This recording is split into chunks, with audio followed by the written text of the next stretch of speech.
Bom dia a todos. Em primeiro lugar, dar parabéns ao Alexandre e à equipe, sucesso total no evento. E para mim é uma honra, me sinto muito orgulhoso de estar aqui dividindo com vocês a minha experiência. Meu nome é Fernando Matos, eu tenho uma empresa de consultoria e nos últimos 30 anos da minha vida me dediquei a desenvolver projetos, alguns deram certo, alguns deram errado. É mais fácil falar dos que deram errado, porque são os que ensinam mais. E eu resolvi falar de uma tese geral que eu quero compartilhar com vocês. Meu objetivo é discutir como é que o futuro se constrói e qual o papel de vocês, fundamentalmente da geração de vocês nesse futuro. Vocês têm duas escolhas, e são apenas duas escolhas. Ou vocês serão coadjuvantes, ou vocês serão protagonistas. E essa talvez seja a escolha mais difícil da vida. E o importante é que não tem escolha certa. Todas as escolhas serão certas, desde que sejam a escolha que vocês fizeram. Segunda questão é que, para entender se a escolha é certa ou não, a gente tem que entender esse contexto. E nós estamos falando de futuro. E a compreensão nossa sobre o futuro ela é muito limitada, né?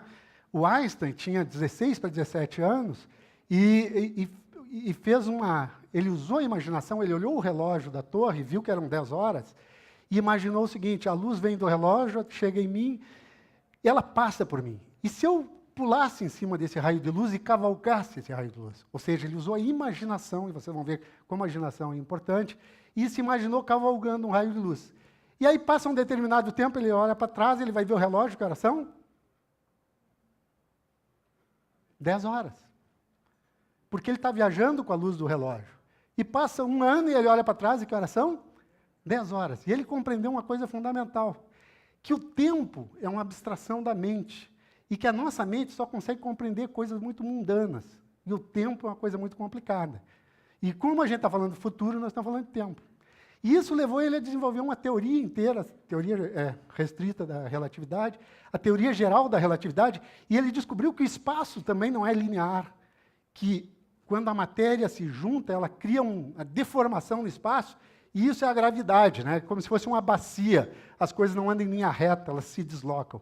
Então, as percepções que a gente tem de tempo e espaço, elas são muito limitadas. Como é que elas são? O que está acontecendo agora é presente, o que já aconteceu é passado, e o que virá a acontecer é futuro. E isso serve para a grande maioria das pessoas, e isso é fundamental para a vida das pessoas, e ela se compreende dessa maneira. Então, o que é o futuro? É o vir a ser. É aquilo que não aconteceu. Portanto, não é uma coisa muito lógica. Como não é uma coisa muito lógica e não é uma coisa muito fácil, nós, seres humanos, durante toda a nossa existência, nós nos preocupamos com isso. E tentamos adivinhar o futuro. Quem é que não tentou adivinhar o futuro alguma vez? Né? Nós vamos consultas, né? Vamos aos tarôs. Né? Então, como é que funcionava isso antigamente? E hoje ainda funciona. As pessoas acreditavam que determinadas pessoas eram escolhidas pelos deuses para responder aos dilemas humanos. Então se criaram os oráculos. Né? Em grego, oráculo, na verdade, são 3 palavras. Uma quer dizer o local. Né? Todo mundo sabe, oráculo de Delfos é um oráculo que era o deus Delfos? Não, o deus Apolo, né? Ele só ficava em Delfos. Então, o lugar é o oráculo, certo? Mas também é oráculo a pessoa que interpreta a mensagem divina. E também é oráculo a mensagem que o Deus mandou através dessa pessoa. E se vocês olharem lá no oráculo de Delfos, ainda tem marcado a expressão, né, que muito conhecida: conhece-te a ti mesmo e conhecerá os deuses e o mundo. Né? Então, esse ensinamento é fundamental. Como é que funcionava o oráculo de Delfos? Funcionava o seguinte: eles pegavam mulheres, né, colocavam dentro de um templo fechado, onde saíam gases, porque ficava perto de um vulcão. As mulheres chapadas com aqueles gases, o cara ia lá, fazia uma pergunta, elas respondiam qualquer coisa, desde que fosse bem genérica, e um sacerdote interpretava o que elas diziam e dizia para a pessoa que foi perguntar. É tão interessante que teve um rei que foi lá tentar perguntar de uma guerra, e a mensagem do oráculo foi a seguinte: se você fizer a guerra, você destruirá uma grande nação. Ele acreditou que ia vencer, foi lá e perdeu. Quando ele voltou para reclamar, ele disse: não, foi a sua nação que você destruiu. Né? Adiante. Então, o ideal, e aqui a minha leitura, portanto eu quero compartilhar com vocês, é que a gente enxergasse presente, passado e futuro como uma coisa só, integrada, certo? Próximo. O que é o passado?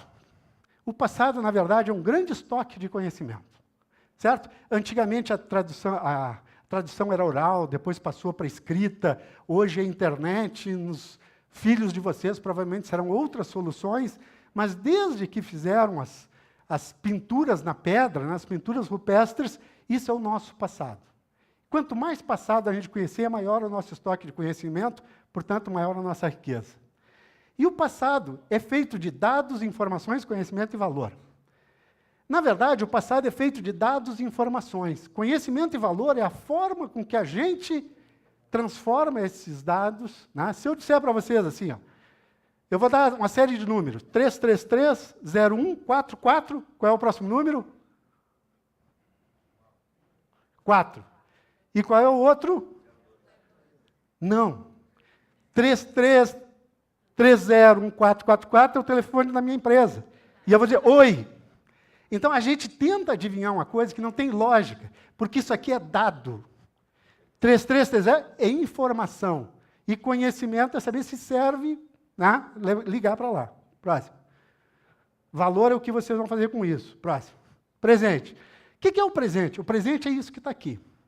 É um complexo acordo de diversas conjunturas sociais, políticas, econômicas, que geram um determinado contexto. Isso aqui é do meu tempo. Muitos de vocês, eu acho que não eram nem nascidos, A queda do Muro de Berlim, a gente viu pela televisão. Claro que não foi essa. Esse aqui vocês viram pela internet.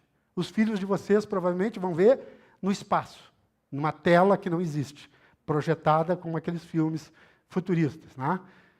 Futuro, o que é? O futuro, na verdade, as pessoas pensam que o futuro está nos sonhos. Eu vou sonhar com o futuro. Os sonhos, na verdade, são um delírio do inconsciente. Portanto, os sonhos servem muito mais para resolver os problemas reais do que para criar futuro. O futuro é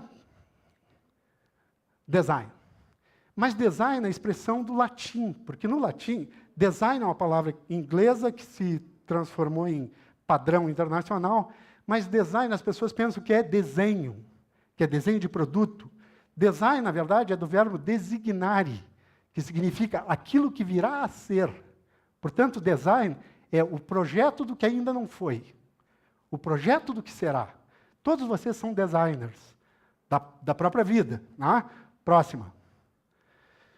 E quem faz os melhores designers? As pessoas inovadoras, que têm determinadas habilidades e competências que eu sugiro compartilhar com vocês, pelo menos aquelas que eu já compreendi. A primeira delas é imaginação. A imaginação, eu disse para vocês, a física teórica é o lugar das pessoas mais imaginosas possíveis. Vocês conhecem o físico, o Stephen Hawking? Ele não mexe nem os olhos. E ele pensa um mundo e ele enxerga que o mundo tem 8 ou 9 dimensões. Eu só consigo ver 3. Mas a imaginação dele é muito boa. Assim como era a imaginação do Dalí. Essa tela chama O Masturbador. Dá para entender, Próximo. Depois que ele criou. A segunda coisa importante é o que a gente faz com as ideias. Normalmente as pessoas imaginam que inovação e ideia, o cara é muito criativo, o cara é inovador. Não é verdade. O cara ser muito criativo é sinal que ele tem muitas ideias. Certo? É profusão de ideias, é quantidade, é geração. É capacidade de resolver o mesmo problema de diversas formas diferentes. Acontece que existem diversas maneiras de resolver problemas. Por exemplo, o avião, a gente se orgulha muito do Santos Dumont. Na verdade, quem inventou o avião do ponto de vista econômico foram os irmãos Wright. Porque o Santos Dumont pensou num veículo para todos usarem. Os irmãos Wright pensaram num veículo para se tornar mundialmente usado, comercialmente vendido. E ele pensou na indústria da aviação. O Santos Dumont pensou na aviação como sonho. Essas mudanças é que fazem usar ideias antigas. Isso aqui é um desenho do Leonardo. Além de imaginação e criatividade, vocês precisam ter capacidade de transformar o mundo. Ideia todo mundo tem. Ideia vale muito pouco. É genial quem tem ideia, mas vale tanto a ideia quanto a capacidade de colocar a ideia em pé. E vocês hoje vão ver 14 ou 13 pessoas que colocaram suas ideias em pé. E quem coloca uma ideia em pé sabe o quanto custa isso, né? Quanto dói, quanto custa, quanto demora. É interessante que mais ou menos 10 mil horas de vida se leva para ganhar destreza, né? Quando o Michael Jordan entra, pega a bola no último segundo e lança, a gente tem quase certeza que a bola vai acertar. Muitas vezes erra. Mas por quê? Porque ele fez aquilo milhões e milhões de vezes. O corpo dele inteiro tem uma memória cinética para repetir aquele movimento. E isso a gente só consegue através da repetição. Então as pessoas confundem treinamento, é coisa pavloviana, não sei o quê. Educação é para saber o que fazer. Treinamento é para saber fazer bem feito. Ninguém faz bem feito se não tiver destreza. E precisa de 10 mil horas da vida de vocês. Portanto, se vocês quiserem ser protagonistas, comecem. Ninguém dá um avião de 10 milhões de dólares para quem não tem 20 mil horas de voo. Tá? Se vocês querem pilotar uma empresa, seja o que for, vocês vão ter que ter algumas horas de voo. O segredo é descobrir qual o nível de impacto que o que vocês vão fazer vai gerar no mundo. E o nível de impacto tem a ver com a importância do que vocês vão fazer e a extensão dos impactos que isso vai gerar. Portanto, se vocês querem ter bastante impacto, tem que trabalhar em coisa muito importante e tem que trabalhar em coisa que atinja muita gente. E o fundamental, assim quando vocês olharem aquela tela do Dalí, mesmo quem não conhece aquela tela, olha e diz assim, putz, isso aqui é parecido com aquele cara do bigode lá, né? Por quê? Porque tem uma assinatura, pessoal. Os designers, há pouco, o Thiago tinha me apresentado alguém que era designer, os designers sabem disso. Se você olha uma obra do Niemeyer, vocês olham e digam assim, isso aqui é do Niemeyer. Em qualquer lugar do mundo que vocês estiverem, se não é, o cara copiou dele. Porque esse estilo, isso é assinatura pessoal. E aqui está o segredo de vocês terem a marca de vocês. A marca de vocês são os valores de vocês colocados naquilo que vocês fazem, no design de vocês. Próximo. E vocês têm aqui a diferença do Walkman, que é da minha geração, provavelmente vocês não tinham nem nascido quando isso aqui funcionava. E vocês têm o redesenho dessa mesma ideia, o mesmo produto, uma nova engenharia de valor, construído com estética, com leveza, com um business por trás para vender as músicas, com uma maneira fácil de acessar. Perfeito? Esse aqui teve pouquíssimo sucesso comercial. Esse aqui estourou. Qual a diferença? A capacidade de interpretar as necessidades sociais e a capacidade de gerar um modelo de negócio que seja muito eficaz. E vocês têm que desenvolver competências. Assim que eu falei das habilidades, vocês têm que desenvolver competências. Quais são as competências que eu sugiro que vocês reflitam? O Jacques Delors, que é um cara da comunidade europeia, foi contratado pela Unesco para fazer um trabalho de quais seriam as competências para o futuro. Próximo. Aprender a aprender, porque o conhecimento é infinito, vocês vão ter que escolher e aprender sempre. Fazer alguma coisa com esse conhecimento, viver junto e aprender a ser. Bom, eu queria mostrar para vocês que o passado é um estoque de conhecimento, o presente é comportamento e o futuro são as habilidades da gente transformar. Próxima.